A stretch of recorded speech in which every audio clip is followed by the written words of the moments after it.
আসসালামু আলাইকুম প্রিয় দর্শক, মুক্তিযুদ্ধের চেতনা টিভি অনলাইন নিউজ পোর্টালের পক্ষ থেকে আপনাদের জানাচ্ছি শুভেচ্ছা স্বাগতম। দর্শক, এই মুহূর্তে আমি উপস্থিত আছি গোপালগঞ্জ সদর 2 সংসদীয় তারকা চিহ্নিত আসন 216 পশ্চিম গোপালগঞ্জের সুলতান শাহী কেকানিয়া মাধ্যমিক বিদ্যালয় মাঠ প্রাঙ্গণে একটা ভোট কেন্দ্রে। এখানে ভোট কেন্দ্র আছে দুটি, পুরুষ এবং মহিলা। ভোট কেন্দ্র নম্বর 70 এবং ভোট কেন্দ্র নম্বর 71। এখানে প্রায় 4400 ভোটের অধিক ভোটার এখানে সর্বমোট রয়েছেন। আমরা যেটা গণমাধ্যম কর্মী ভিতরে গিয়ে প্রিজাইডিং অফিসার মহোদয়, সহকারী প্রিজাইডিং অফিসার মহোদয়ের কাছ থেকে আমরা জানতে পেরেছি। তো এ পর্বে আমি একটা বিশেষ ব্যক্তির সঙ্গে কথা বলতে চাই, যিনি আমার এখানে উপস্থিত আছেন। এখানে তাদের একজন প্রার্থী, অত্যন্ত গ্রহণযোগ্য একজন প্রার্থী, মুফতি মাওলানা জনাব সোহাইব ইব্রাহিম সাহেব।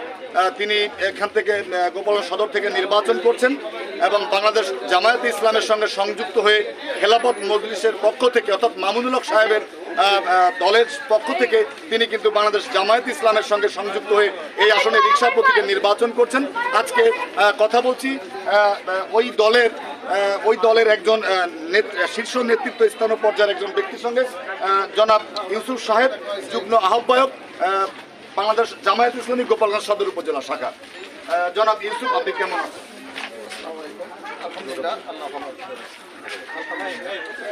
আলহামদুলিল্লাহ ভালো আছি। হ্যাঁ, আলহামদুলিল্লাহ ভালো আছি।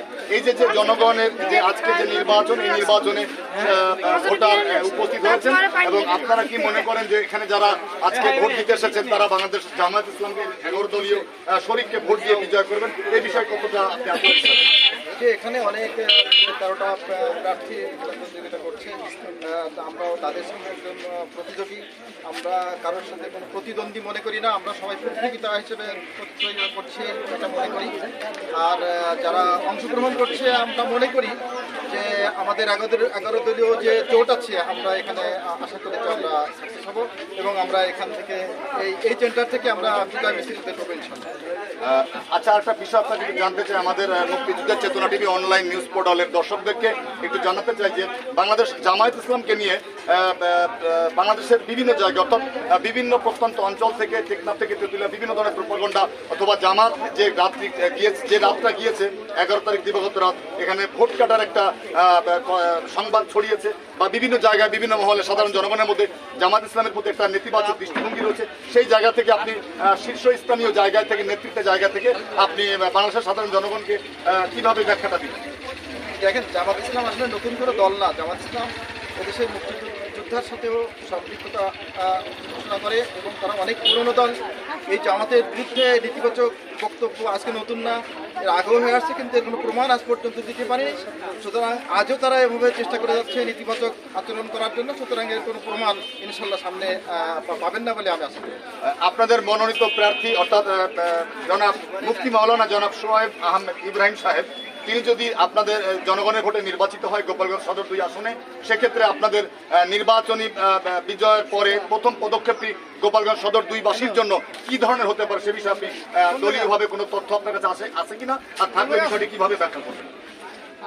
আমি যতটুকু জানি সেটা হচ্ছে, আমাদের এই পশ্চিম গোপালগঞ্জের শিক্ষার যে মান, এই মানটা বিগত সরকারগুলোর আমলে ততটা উন্নত করা হয়নি।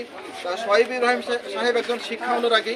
আমি আশা করি তিনি আমাদের এই গোপালগঞ্জে তিনি শিক্ষার মান উন্নয়ন করবেন এবং দুর্নীতি দমন করে সকল ক্ষেত্রে তিনি উন্নয়নের ছোঁয়া ফেলবেন এবং তিনি একজন ভালো মানুষ আমি মনে করি এবং তিনি আমাদের দেশ ও জনগণের জন্য তিনি কাজ করবেন এবং আমাদের মান উন্নয়নের চেষ্টা করবেন। আইন শৃঙ্খলা রক্ষাকারী বাহিনী আপনারা কিভাবে কেমনটা দেখছেন যে এখানে আইন শৃঙ্খলা রক্ষাকারী বাহিনী গোপালগঞ্জ জেলা প্রশাসন ডিসি মহোদয়, এসপি মহোদয় সহ অন্যান্য আইন শৃঙ্খলা রক্ষাকারী বাহিনী, স্ট্রাইকিং ফোর্স এবং যারা মোবাইল টিমের দায়িত্ব পালন করছেন, সেই জায়গা থেকে আইন শৃঙ্খলার যে একটা প্রভাব জনগণের যানবাহনের নিরাপত্তা কেন্দ্র থেকে কেন্দ্র, সেই বিষয়টা আপনি কিভাবে দেখছেন? আইন শৃঙ্খলা রক্ষাকারী বাহিনীর দায়িত্বটা কিভাবে পালন করছে তারা, কি মনে হয়? জি, আলহামদুলিল্লাহ, আমি 7টা ইউনিয়নের যেহেতু দায়িত্ব পেয়েছি জোনের সদস্য, সেই হিসাবে আমি 7টা ইউনিয়নেই পরিদর্শন করেছি এবং আমার এই 6 নং পাইকান্দি ইউনিয়নের যে 6টি কেন্দ্র আছে, 6টি কেন্দ্র পরিদর্শন করেছি। গতকাল রাত থেকে নিয়ে এ পর্যন্ত আমি দেখেছি প্রশাসনে যারা নিযুক্ত রয়েছেন তারা অত্যন্ত পরিশ্রম এবং নিষ্ঠার সঙ্গে তারা কাজ করে যাচ্ছেন। এ পর্যন্ত আমাদের এই 7টা ইউনিয়নে কোনো সহিংসতা আমি লক্ষ্য করি না, এবং তারা যেভাবে অ্যাক্টিভিটিস করছে, তারা যেভাবে আমাদেরকে সহযোগিতা করছে, সুতরাং তাদের এই সহযোগিতা এবং তাদের এই মুভমেন্টের কারণে হয়তো কেউ যদি দুশ্চরিত্রের কোনো ছোঁয়া থেকে থাকে তাহলে তারা প্রদর্শন করতে পারছে না, এবং আশা করি সামনে যে সময়টুকুন আছে এটুকুনে আমাদের এখানে কোনো বিশৃঙ্খলা হবে না বলে আমি আশা করি। এবং আমি অভিনন্দন জানাই যারা প্রশাসনিক কাজে নিয়োজিত আছেন, তারা অত্যন্ত শান্তিপূর্ণভাবে তারা আমাদের সহযোগিতা করছে।